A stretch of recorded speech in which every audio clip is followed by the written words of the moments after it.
Magandang araw mga kagabay. Ngayon po ay April 23, 2025, araw po ng Miyerkules.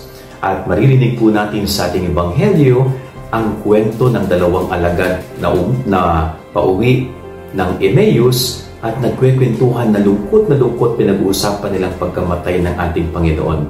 At alam po ninyo sa kalagitnaan ng kanilang kalungkutan ay hindi nila na-recognize si Jesus ng Panginoon pala ay kasama na nilang naglalakad nung time na yon.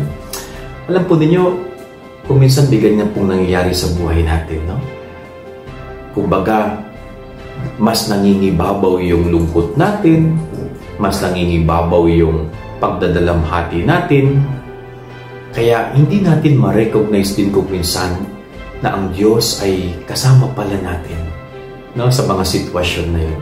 Dahil mas nangingibabaw ang lungkot, pinangungunahan tayo ng kalungkutan natin. At ito po'y napakagandang paalala sa atin na sana ho, kung tayo man ay nasa ganyang sitwasyon, sana nating ma-recognize ang presensya ng Diyos. Sana kapag tayo ay nasa punto ng buhay natin na talagang down na tayo, ay sana mas maging bukas ang ating mata at mas maging bukas ang ating puso para ma-recognize ang pagkilos ng Diyos sa ating buhay. Yan ang ating gabay-aral niya maghapon. God bless po sa inyo lahat. Pagpalain kayo ng Panginoon.